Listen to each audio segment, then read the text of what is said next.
But first of all, let's start with the Conservatives' manifesto promise to implement a digital services tax. Let's take a look at the front pages of 3 of the newspapers: CityAM, our guest Christian May's paper, the Financial Times and the Times, all covering this story.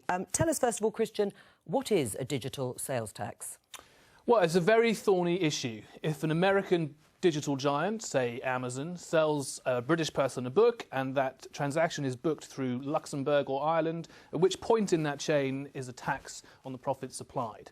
And so you can certainly start by recognising that much of the international tax structure is not compatible with a digital and a global digital economy. So people are trying to fix that. The OECD is trying to pull together a coordinated response, and they're taking their time about it because it's desperately complicated. France have said that they will unilaterally impose a tax, and the UK is 3% sales tax, and the UK have also said, or the Tories have said, they will do the same. Now, the issue that this throws up is you saw the American response to France was to say, well, if you do that, we are going to tax up to 100% tariffs on your wine and cheese. You have to assume that they would do the same to Britain if Britain were to pursue this policy. And actually, for all the talk of the NHS being centre stage of a UK-US trade row, it is this issue, among many others, that could come to the fore, because the Americans said we will not allow it. And Tories we spoke to last night said, well, it's a red line for us. So that's where the row's going to happen. And people are going to wait for the OECD to bring forward their proposals. The Tories have said if that happens, they will abandon their unilateral approach. But if it doesn't happen, they're committed to it, and that's going to make a trade talk pretty difficult. Francis, is it something you support?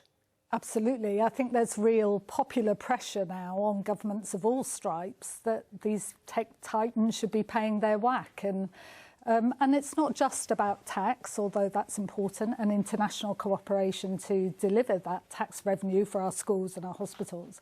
But it's also about workers' rights. I mean, I was with the GMB union outside Amazon headquarters, protesting about the treatment of workers there, and that's part of a global campaign where I think we're seeing more and more people concerned that really we've got corporate parasites here who are going around the world making money, not contributing, and treating their workers in a pretty shoddy fashion. Is it going to work, though? I mean, France is supportive of something the Conservatives say they are going to introduce, but is it going to work, and how much money are we talking about? Well, it comes back to that old Jaffa cake conundrum, which was the debate in the 90s about do you tax Jaffa cakes as biscuits or cakes? And it's all to do with this question Christian was talking about where the revenue is, where tax is paid, and exactly where that's done. Now, Philip Hammond, who first proposed this when he was Chancellor, said it's all to be done on revenues, and that is one way of certainly looking at it.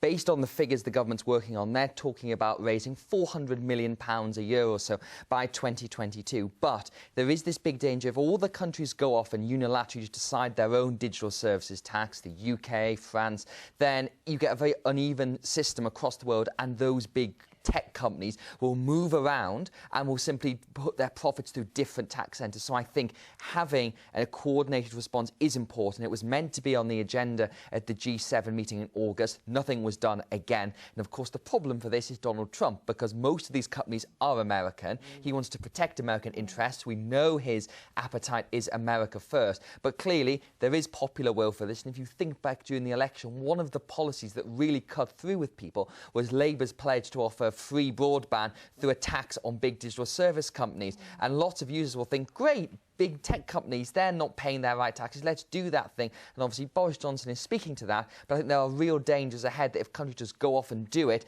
and you create the high risk of retribution.